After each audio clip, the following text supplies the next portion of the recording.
I'm really excited about this conversation. I have a ton of questions for each of you and for the group. But I think to start, it'd be great to talk a little bit about each of you for the audience. So introduce yourselves, your work, your journey, in just a few minutes. So let's start with you, Emily. Hi, everyone. I'm Emily. Thank you to James and the museum for having me, and to everyone for coming tonight.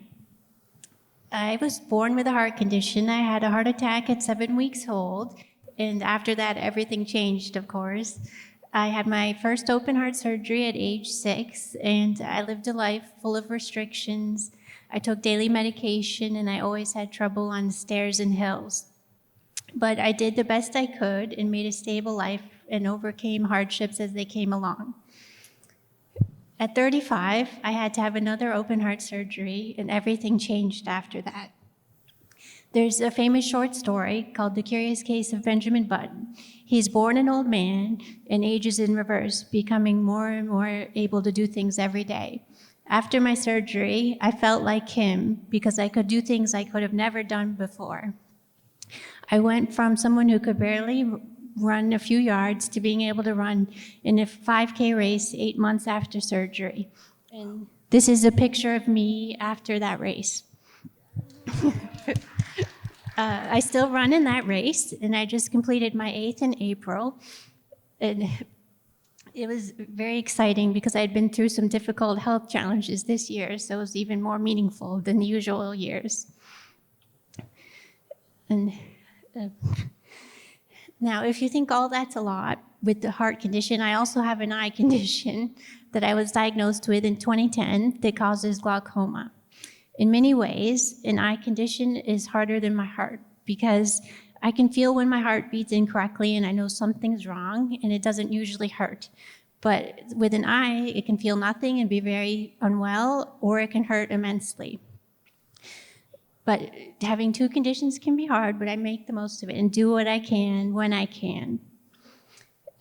After all that, I decided to write my book, and I wanted to share the medical journey I've been through with everybody, talk about overcoming challenges and my new athletic abilities and all the travels I've been on. And from that, I wanted to curate this conversation because drag and space are two of my biggest interests, and the people involved in those fields are the ones I'm most interested in and want to learn more about, and I hope all of you do too. And I think we have a lot in common because we've all had to overcome obstacles to get to where we want to be in life. And I hope from hearing our stories, you'll want to just try anything. Thank you so much, Emily. We can pass the remote over. And Anna, can you tell us a little bit about your work? Absolutely. Thank you so much for having us. I'm so excited to be here tonight. My name is Anna Voelker. My pronouns are they, them. And I actually just moved to Boston 2 months ago, so really excited to be in your great city. And originally I'm from Pittsburgh, Pennsylvania. I started learning about astronomy and astrophysics in my undergraduate at Ohio State. But I really felt like something was missing, and I felt this pull to start working towards communication and outreach. And I actually got started working with children on the autism spectrum through theater outreach, which is what's happening in the top photo there with the rainbow parachute. And from there, I learned about this whole world of science accessibility, where people are working to find new ways to make sure that everyone is able to be a part of science and that process of STEM discovery. So I started working with blind students through 3D printing, making 3D printed galaxies and tactiles to learn about astronomy in tangible, hands-on ways. And at the time, I was also working at NASA as a space weather forecaster, which is why I have a little photo of the sun here. I like to say I was a solar babysitter. So every day for 8 hours, I would watch the sun, not directly, don't do that. But I would use some NASA satellites to watch for solar eruptions, kind of keeping up on the science side, as well as working towards finding ways to make that more accessible. And this really led to what is now SciAccess. So it's a nonprofit that advances disability access in science, education, and outreach. And that began through a conference at Ohio State. And so that's what's seen at the bottom here. It was supposed to be a one-time event, but the response we got from the community was, we need more of this. This is something that people have a desire for. And at the same time, I also started having my own journey with navigating chronic pain and finding where that fit into the disability community that I was finding myself surrounded by and supported by just amazing disability justice advocates. And today we've now reached about 2,000 people through the conference from 65 countries and all 7 continents, and even off the Earth as well. So on the bottom here are some astronauts in space answering questions live from the International Space Station with students with disabilities from around the United States. And today, this really kind of has all led into what is called Astro Access. But Astro Access, oh, thank you, works on taking all of this and applying it to space flight. So we run a series of zero gravity missions, thank you so much, which you can see here, in a normal plane. So that airplane in the middle is our plane.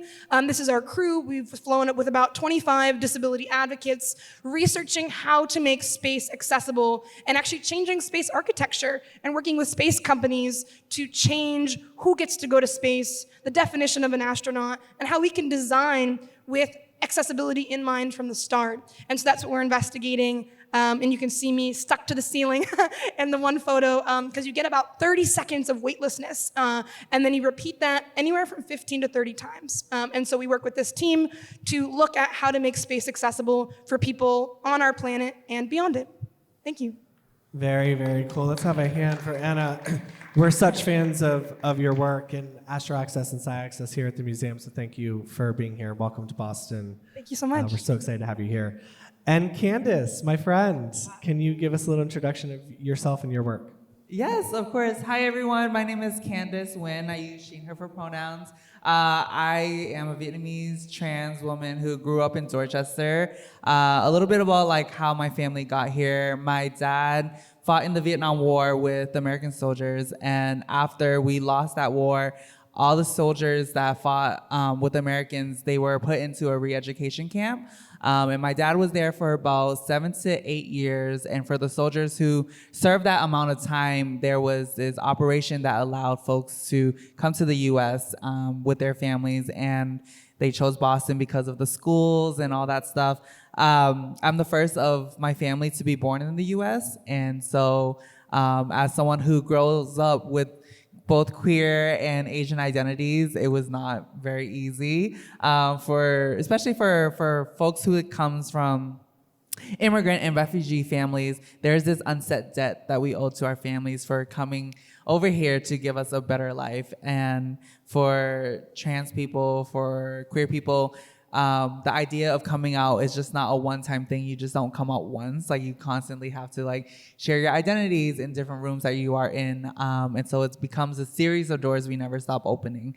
As for myself, I look at my relationship with womanhood, and I think sometimes transitioning wasn't easy at first because I think there was just people started to challenge me about well, you've lived your life a certain way for so long, how can you just switch, right? And so I think when I think about my transness and my womanhood, it's just a different relationship. And although we all may not share the same experiences, I think that just shows how vast womanhood is. And we all just have different bodies and different special qualities of us that we all should celebrate. And for the work that I've done, I worked in public health, I worked in peer-to-peer education, I used to work at the Mayor's Office of LGBTQ plus advancement, doing policy work. One of the biggest wins that we had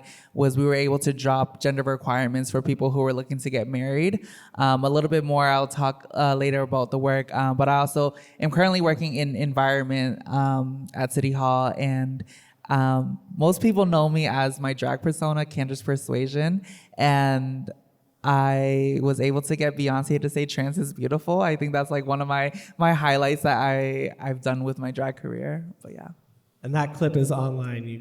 Where can they find it? Can they Google it? Yeah, honestly, type Candace and Beyonce in the same Google search, and I'm sure you'll find it. Amazing. Thank you so much, Candace. Let's have a hand for Candace, please. So really three just incredible stories, incredible individuals. Really excited to dig in a little bit more into your stories and find those connections. You're all coming in, I think, from very different pathways, but I think tonight we'll find sort of the shared human experience here on stage. So my first question, Emily, is for you. So your journey from open heart surgeries to mountain trekking and running 5Ks is obviously deeply inspiring. How has physical limitation shaped but not defined your dreams? And what advice do you have for others who feel held back by health challenges? Great question. This is going to sound cheesy, but it's really the truth. One of my biggest inspirations are the IMAX Omni movies here. I've loved coming to them since I was young because they show me about all the adventure in the world that I want to go on, and I get inspired. One of my favorite movies I saw here was called Superpower Dogs, and it has features working dogs around the world with different jobs. There was one set of dogs in Kenya who are the anti-poaching unit who look for poachers and track traps that are set for animals. I could never have a career with animals because it's hard for me to lift heavy things, and I need a desk job on days I don't feel well and I want to sit. But I thought maybe there's some way I can work with those dogs. So I did the research, and I found they do have a volunteer program. So off I went to Kenya, and I got to spend the day with them, pretending to be a poacher so they could find me in a tree. And I hid bullet casings for them to find, and it was great. I had to go at my own pace, and I rested a lot, but it was still amazing. But not everything has to be physical. Another time, I came here for a talk with space industry professionals, and afterwards, we all went to a bar to get to know each other better. Usually, I'm really quiet in these situations, but I pushed myself to talk with people and get to know them, and I wrote a thank you email the next day, which led to me being invited to the last launch of the Space Shuttle Discovery in Florida. So my advice for people is to do your research, be persistent, and be willing to accept risk, because travel's always going to be risky, but I think staying in a cocoon at home isn't so great all the time. And once you get on that trip, kindness is key, because the nicer you are to people, the more willing they'll be to help accommodate you to make your dreams come true. That's great. Thank you so much, Emily. And so, Anna, you really are working in an industry that is probably the longest trip someone can take into space. And you've said that, quote, if we can make space accessible, we can make any space accessible. And I love that quote. How does your work with Sci-Access and Astro Access illustrate the advantages of accessibility in both space and STEM fields in general? Absolutely. Thank you so much for the thoughtful question. So I think time and time again in my work, we see the advantages both of disability and of accessible design. So to give you some illustrations of that, when we look at space travel, there's no such thing as walking, at least not in zero gravity. And so we have talked to companies who said, oh, well, someone can't go up to space if they use a wheelchair and have a mobility disability, and had to point out to them that disability is really kind of defined by your environment in many ways, is what can be disabling. And so we've had instances where we had to advocate for space companies to understand that there are actually, advantages, and many of these limitations are human-made, are left over from the past, just like women used to not be able to go to space, right? And so we've seen all of our ambassadors who fly with us who have below-the-waist paralysis actually have been better at navigating the zero-gravity environment because they're already experts at being able to navigate without relying on your legs, which truly are getting in the way. And then likewise, we have folks with prosthetic legs who've been able to take their legs off or even switch them out for something that might be more useful than a human foot, because the foot, again, isn't designed for this environment. And I think in thinking about design, space is really an environment not designed for humans. It's just not. And likewise, I think that on Earth, disabled communities are constantly navigating environments not built by or for them. So they are experts at problem solving and experts at being able to think outside the box, which is really what we need when it comes to advancing spaceflight and accessibility, in addition to just other simply biological advantages. So one other example I'll share is that a lot of deaf people can be immune to motion sickness because of a difference in the inner ear system. So you can imagine how valuable that is for astronauts. And we've seen that time and time again with many of the folks that we fly with in zero gravity, that there are advantages, physiologically, as well as just when we think about accessible design, how that in turn can just help the average person and the average astronaut by having more multi-sensory systems, things that if the sound isn't working, do we have a tactile solution, and vice versa? And can we incorporate that into design principles on Earth as well as off of Earth? I have so many questions about everything that you just shared. Thank you for creating that space. And Candace, you as well are creating space in your work in the civic sector and as a drag performer. You carve space for joy and resistance in your work. How do you balance that visibility with vulnerability, especially in a world where right now trans and queer communities still face so much risk? Yeah, I think about, so as a drag performer, oftentimes we are, not oftentimes, all the times we are posting our flyers to make sure that people are come to watch our shows, come to see us perform, and that's how we make our money. However, in this current administration, current climate, there is a uncertainty of like what safety can look like for us, because on these flyers we're giving our exact location at the exact time we're going to be there, and we've seen a lot of some issues when it came around to like drag story hours in Massachusetts, and we've also seen this with Orlando Pulse back in 2015. And so I often think about my story as a trans person, that this is a story that's not often told. It's often a story that ends in violence. And so there are women that came before me and that have put in place, I guess, opportunities for us to uplift ourselves so that our cycle doesn't always end in violence. And I often think about how our mental health is often occupied with the fear of belonging and being targeted. And as a child, sometimes I mourn the fact that I was never given the chance or the opportunity or the space to play with just who I was with safety and ease. And I think about how I can do that both professionally and personally to make changes, to make sure that like future generations don't have to feel the way that I felt or like the way that we all have felt before.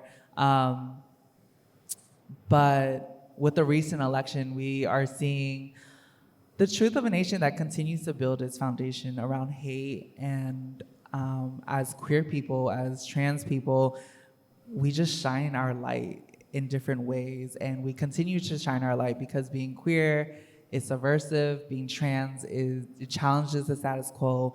And although like change and speaking up can be scary, it's necessary, right? For those who may need it. And so I think that's what I hold. Yeah, and I think that risk is there, like you said, because you're challenging and performers in the community are challenging mainstream systems. I think that's true for all of your work and experiences on stage. You're challenging those systems, whether it's medicine, science, government, society. So this is a question for all of you. What does meaningful advocacy look like when you're up against institutional barriers or outdated ideas? And so, I don't know, Anna, if you want to maybe take this one first.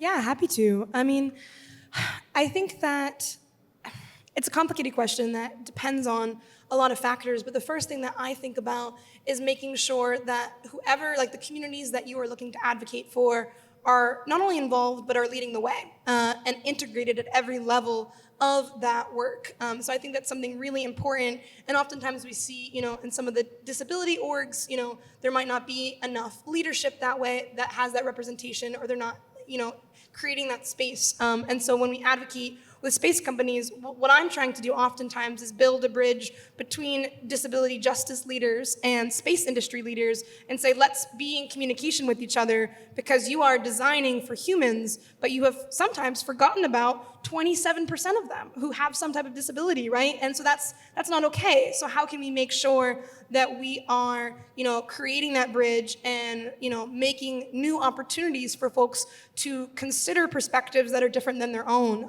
So, one thing I like to share is this concept of just because you don't experience an obstacle doesn't mean it's not there. It just means you have the privilege of not noticing it. So how can we encourage people to notice, to pause and to think, and to really broaden those perspectives by, starting conversations with communities that they might not be a part of or they might not have considered at the start. So that's something that's at the top of my mind. Yeah, and I think it extends right into just all industries and especially institutions. We have a motto here of like we need to be proactive, not reactive. Exactly. So that when someone comes into a space, they feel welcome and people aren't sort of then reacting in the moment to scramble to create that inclusive environment.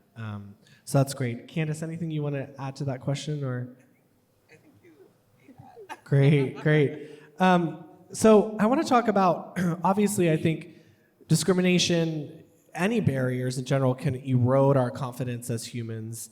And I think that we've all been there before. So I'd love to hear from any of you a moment that comes to your mind where you reclaimed your power and what kind of helped you find your voice in that moment. So I don't know, Emily, do you have a moment that comes to mind?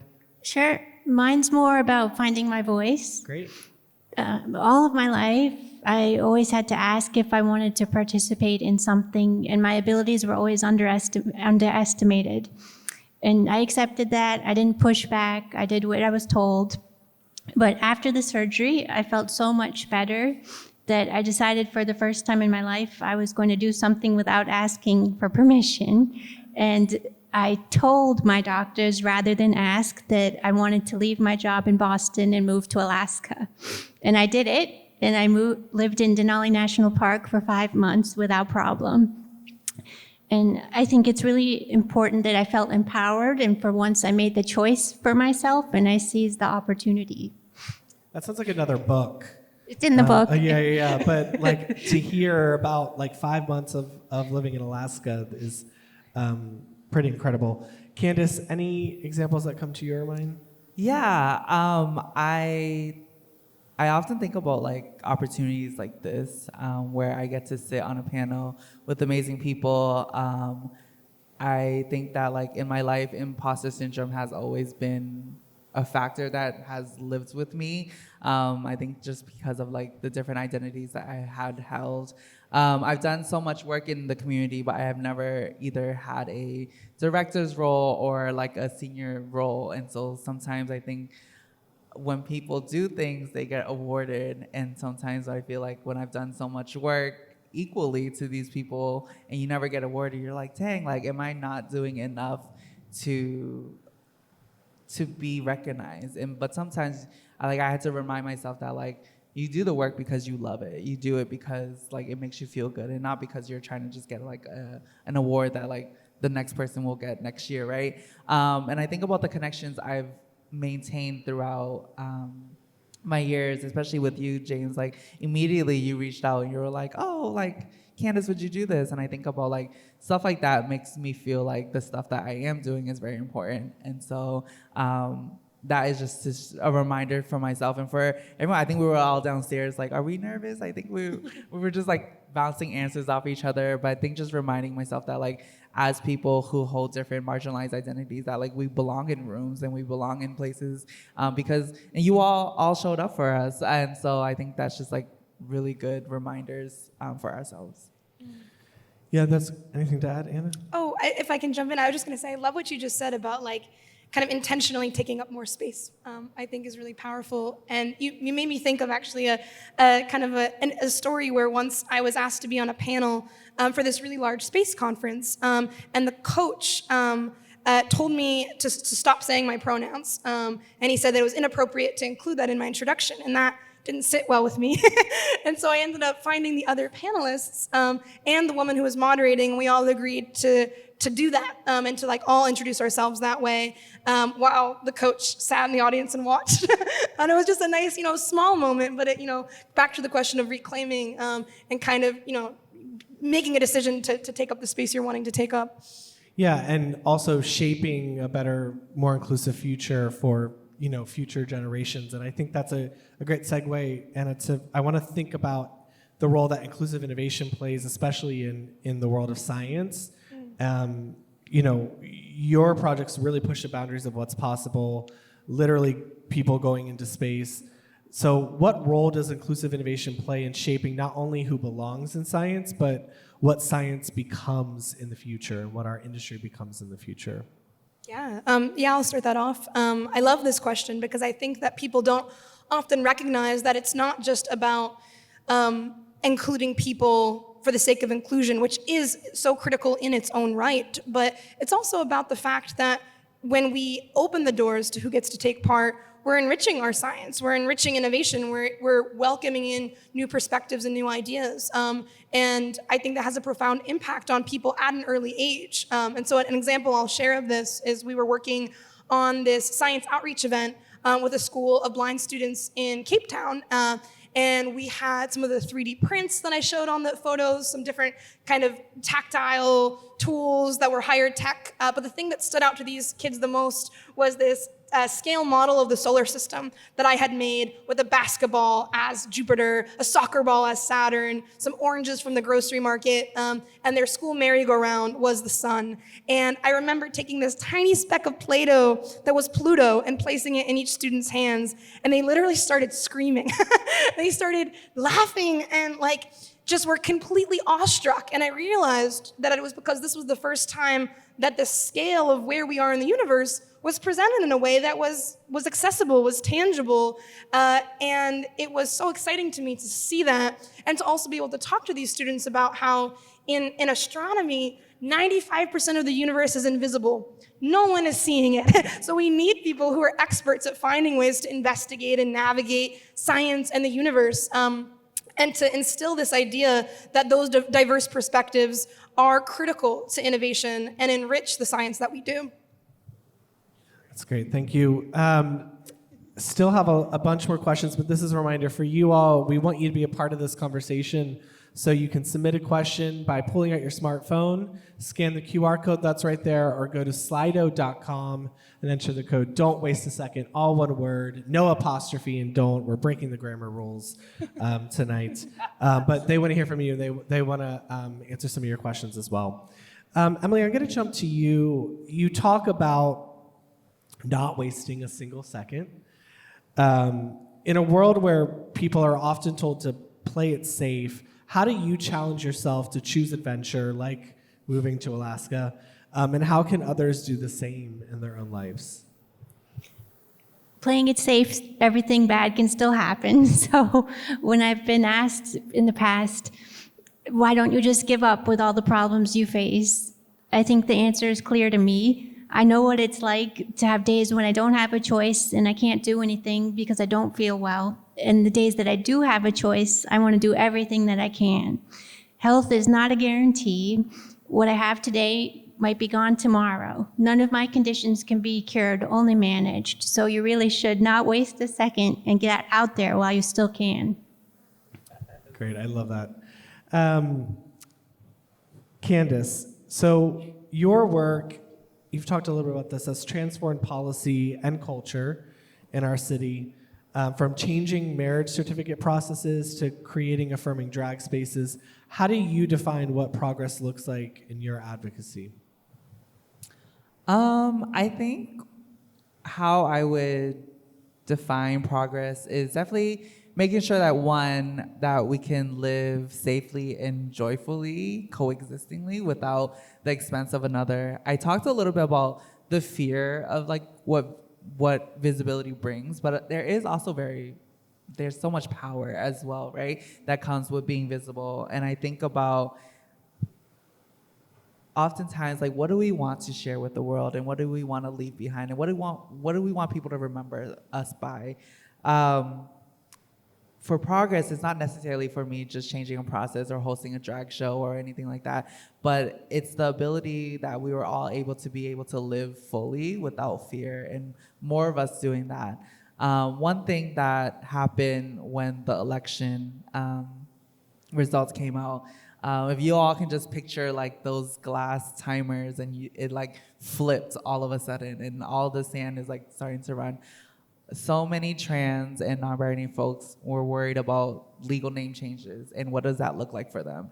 And for anyone who is looking to change their names legally, whether it's gender affirming or not, it can cost about $500 across all documents. So that's like your ID, your social security, your passport, your birth certificate. And what I wanted to do is that we worked with the LGBTQ plus advancement office and the Massachusetts Trans Political Coalition to invest a name change clinic where people were able to go and they had access to a lawyer, they had access to a notarizer, and they had people who was there to fill out any forms that they weren't sure about. So we were able to get at least 50 people to walk away with all the documents they needed to get their names legally changed. Whether or not they went to go to do that in the courts was up to them, but I think being able to see the support that happened. And although Massachusetts may be a little bit more liberal than other places, I think that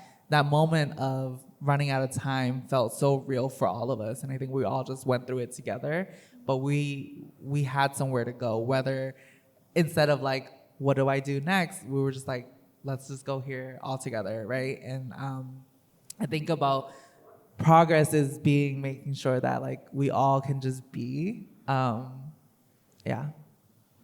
I love that. It's ingrained in community, and I think that's a strong central thread across all three of your stories.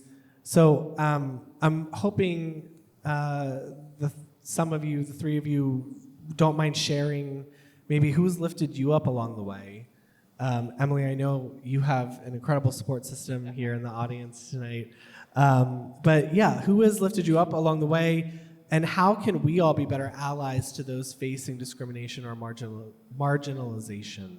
And I don't know if you want to start with that one. Sure, yeah, happy to. I think it can take a lot of different forms. It can even be as simple as if you're, say, invited to a panel and you're a man, make sure it's not all men, or make sure that, you are creating space actively and working towards that in small capacities too. There are so many people in the disability advocacy community who have been critical to doing all of the work that I've been talking about tonight. And then I also, as you said, think about some of the allies. There's a professor, I'll give a shout out to Dr. John Beacom at Ohio State, who was my mentor when I was a baby scared freshman in college. And I nervously knocked on his office door. Took me like 3 weeks of visiting and not knocking. And he was an astronomy professor, but he just seemed to me like someone who could help me work on outreach and advocacy and accessibility. And we've worked together now for about 8 years, 9 years.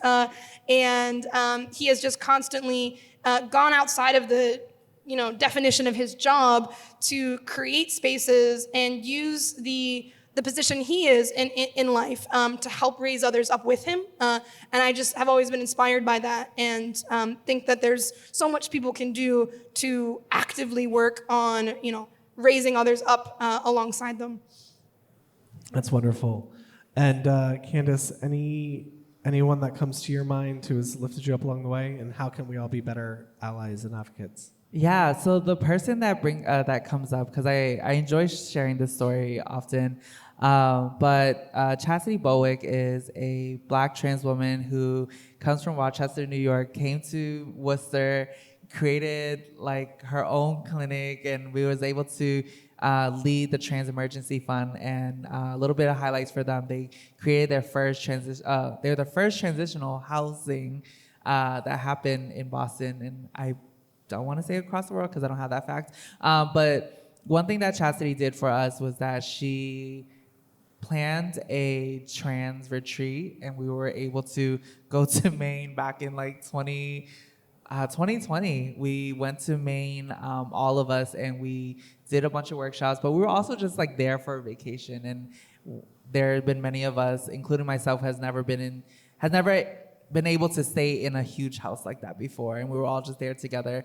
But one of the questions she asked us was that how many of us have a trans doctor or a trans therapist? And only one or two of us raised our hands. And Chastity said that, like, don't wait for that person. Like, that person can be you. And I was only a year into my transition, and I really took that, and, like, it just held with me. I think about, like, something that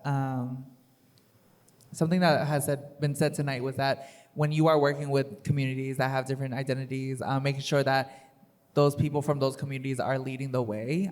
So one thing that we created at City Hall was there was this equity glossary where each group was able to come up with terms that were okay to use, right? So, like, for example, my personal self, I didn't know that handicap wasn't the correct term to use for talking when talking with disabilities communities, right? And so we were able to create that that glossary, and I think that just shows that, like, you know, like, trust in the people in these communities, but also, like, do your own research, and ultimately, like, just, like, always lean on a friend and ask questions if you need to.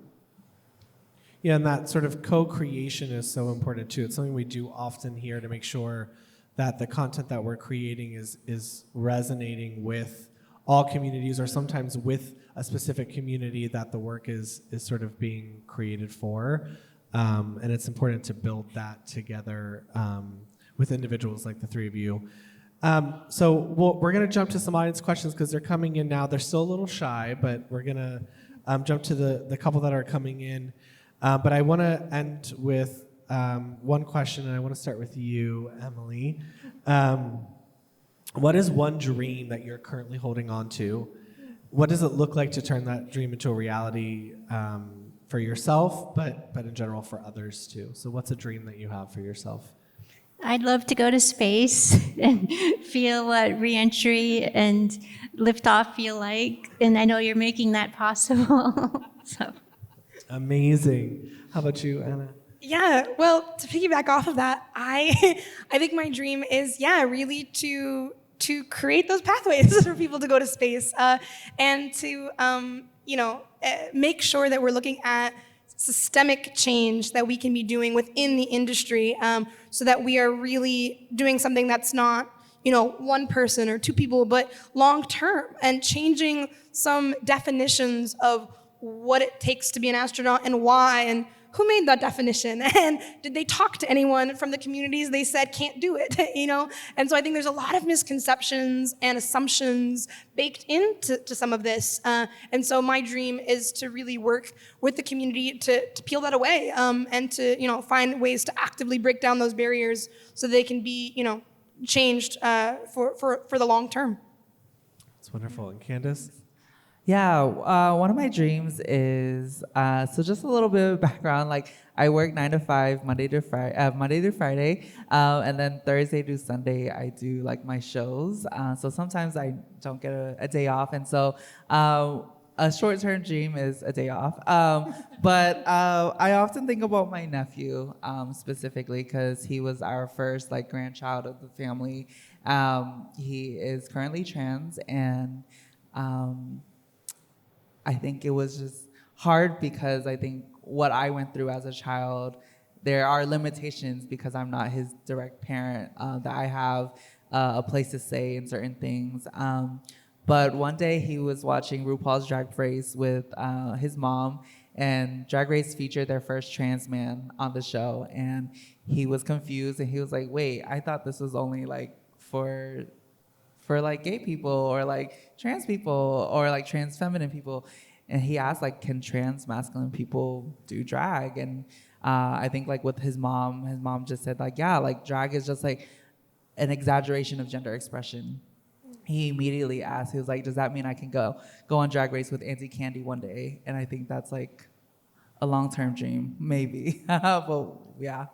That'll be a first. You'll be the first duo. That's great. All right, so we have a bunch of questions coming in from the audience that we'll go to. The first, I think all of you have touched a little bit about this, but I think we could go a little deeper. What advice do you have for people who are facing challenges that just don't seem to have hope of improving? So I think we've all been in that moment where just you can't see the light at the end of the tunnel. What advice would you have for someone that's currently in that position? Anyone? Yeah, I'll start us off. I think it's a great question. Thank you so much for submitting it. I think that when you can, trying to find other people in your community and trying to see if there's a support network that you can lean on and pull from, because there's probably someone else who's faced a similar challenge or had a similar experience. And so I have found, the hardest times, have been made possible through other people and through community, which I think goes back to the theme, of the Science Center, this idea of being human is community is integral to that. So that's the first thing that comes to mind for me, but I'd love to hear from my fellow panelists. Yeah, go ahead, Emily. Yeah. I think that's a great answer. And I also think that you can not only find community, but find something that gets you through the day that makes you feel good for maybe a minute. For me, it could be something glittery. That helps enough.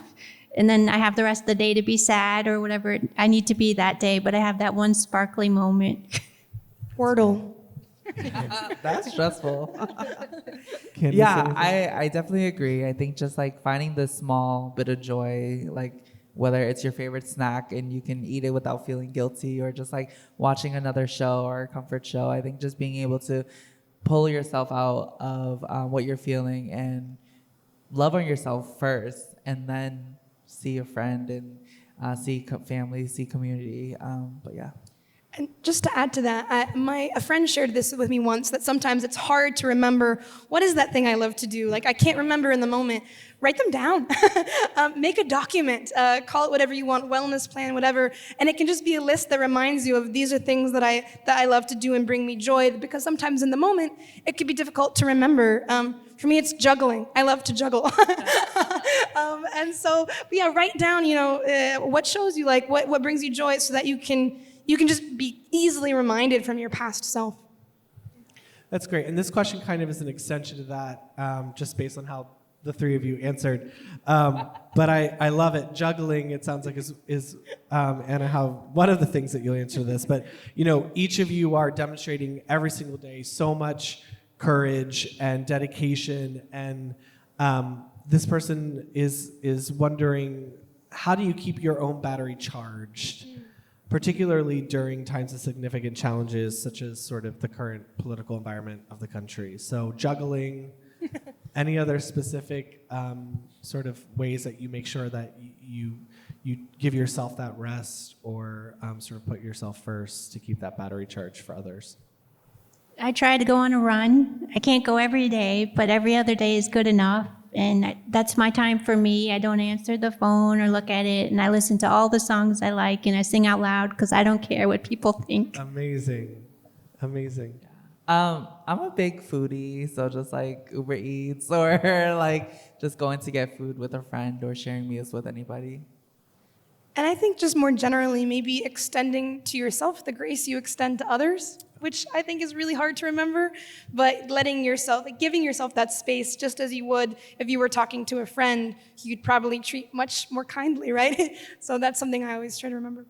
And also, I feel like when it comes to friends too, I think letting them know what you need as well. I think sometimes, like for me, sometimes I just want to talk about my issues and not have a solution, and I think that's helpful too. And so, like being able to like let people know how they can actually support you as well. That's great. And I think this may seem similar to another question, but I think it's slightly different. Martin is hoping you can tell us about the person who most inspires you to be you. So is there anyone that comes to mind that inspires you every day to be yourself? It's a hard one. I don't think I have No the perfect pressure answer. with a lot of family and friends. I think it's more being true to myself Great. and being me, because I need to keep going, and I can't look up to someone else because we're all so different. So it's more staying true to myself and doing what makes me feel like me, I think. That's great. Yeah, I think like also like being trans, sometimes I have to work a little bit harder to just be recognized. And so I think just like being proud of myself, of like the journey I've gone through and making sure that like I am a representation for someone else, or like, and there are some people there for me too. So I think just like making sure that you're strong enough for yourself, but then there are people watching too. So Great. No, I echo that. I think that, I think that's beautiful. And I like what you said, that there might be others who are looking up to what you're doing without you even noticing, and so keeping that, the kind of outside perspective about yourself as well, and kind of trying to extend that kindness back to yourself. Great. I'm going to stick with you because we have a question specifically for you, Anna. And I was wondering this as well. What innovations or partnerships are you most excited about right now in the field of accessible STEAM outreach? And I love this person put STEAM, Yes. because the arts definitely should be integrated in. I love this question. Thank you so much for asking. So I am really excited to see a lot of museums, science centers, like where we are today, really leaning in to thinking about accessibility in their exhibits and programming. On the space side of things, I'm excited to see space companies also starting to think about this in their designs for space vehicles. So an example of that is we recently actually had the opportunity to consult with Blue Origin, which is one of the commercial spaceflight companies. They do suborbital flights, so they're very quick, kind of short-term space flights. And our team actually went out there to consult with them on accessibility for their new Shepard space vehicle, which I just think was so exciting. And in this case, they were looking at deaf access. So we went out with a team of deaf researchers from Astro Access, and were able to actually have them go through the astronaut training program there and successfully complete it for the first time ever. And so I'm really excited to see this kind of change, and kind of going back to what I touched on earlier, folks also recognizing the benefits that this has for not just those who historically have been excluded from that field, but also just everyone. So one example of that is we use lighting systems for deaf and hard of hearing folks on our flights to know when the gravity is gonna come back on, because you only have 30 seconds and then you don't want to land on your head. And normally everyone shouts, and it's very loud, extremely noisy flight environment, and it's not accessible. And so we installed lights to change color to give you advanced notification. And all of the hearing people started using it too, because it's just a better design. And I think we see that time and time again when we have disability-led ideas and designs. They're just often better designs, and they provide in the space industry with redundancy, which people really like to have. If one system fails, can we rely on another? And so that's something I'm really excited to see today, companies starting to recognize that and the value it has for all people.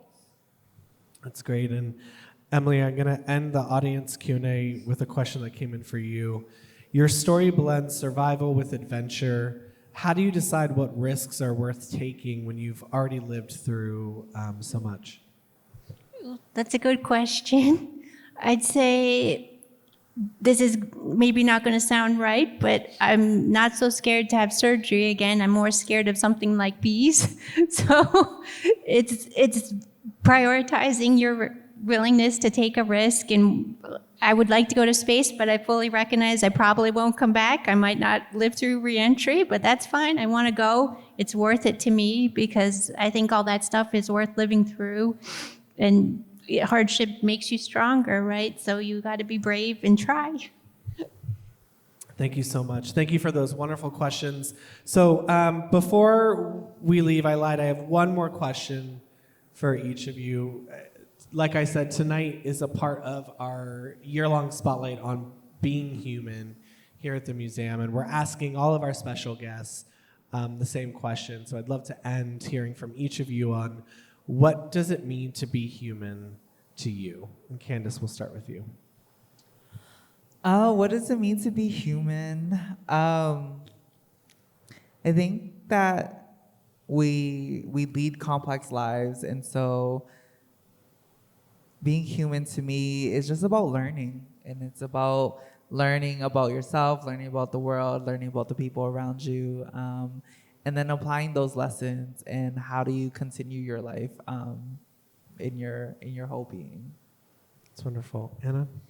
My first reaction was to be human means to be nervous to answer that question. That was my initial take. But more seriously, I think it goes back to that sense of community and craving to belong. I think we all want to belong, and that's what for me, it drives a lot of the work that we do and that everyone up here on this stage does.